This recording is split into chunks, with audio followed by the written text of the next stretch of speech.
getting a little more. So, Helle, thank you. Thank you.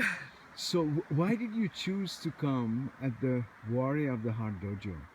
First of all, I really wish to spend more time in nature, especially with my kids. I brought two teenagers with me, 14 and 15 years old, and living in the big city of Copenhagen, you don't have that much time in nature.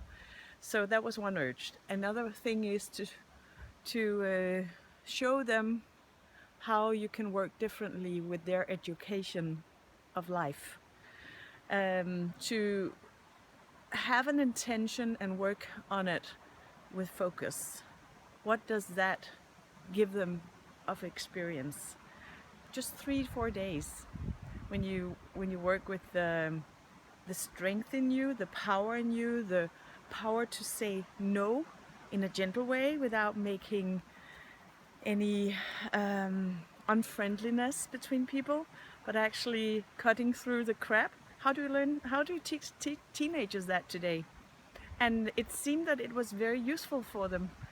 And they go home and they know this is a practice. It's not, now they realized things around how they can use their sword in a gentle way and be more direct with their friends instead of trying to make stories and get out of a conflict in a way that they really feel have bad conscience about afterwards. But now they can say things directly and then do it gently so that you don't get a situation where you are actually out of the group or out of the friendship, but you stay in relation and stay connected, even though you say this is not okay, or I don't want to be part of this anymore, or can we do it differently?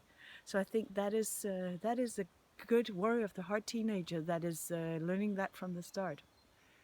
What about for you, Helle? What did you take out of? What is the one or two learning that you are taking out of it?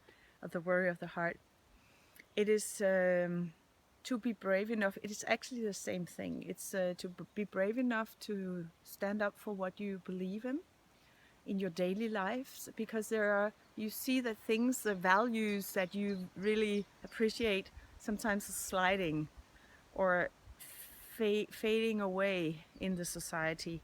So what is it that you really want to stand up for, to rescue and to uh, staying in your society and in your life, and what is it that you can actually help getting rid of?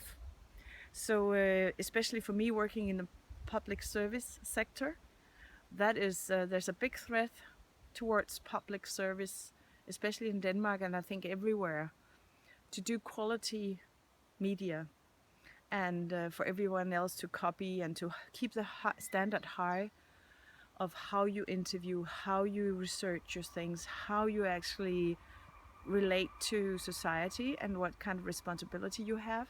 That kind of media is being threatened. So that I'm in the middle of that. I've been in public service for 20 years. So I want to stand up for public service in these times where it's quite hard and where it's being cut down and threatened from everywhere. Something else you would like to share about what happened here and that touched you?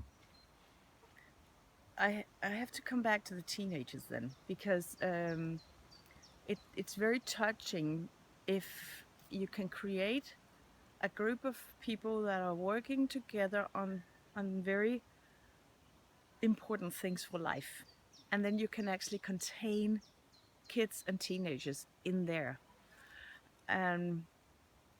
and welcome them, not think that they're separate, but really welcome them, give them space to be part and take part and give them their strength to stand up. And I think I took them out 2 days from school, and I think they learned much more than they could have learned for half a year, really. And that's not to diss the school or anything, but it's really, this is school of life. Thank you.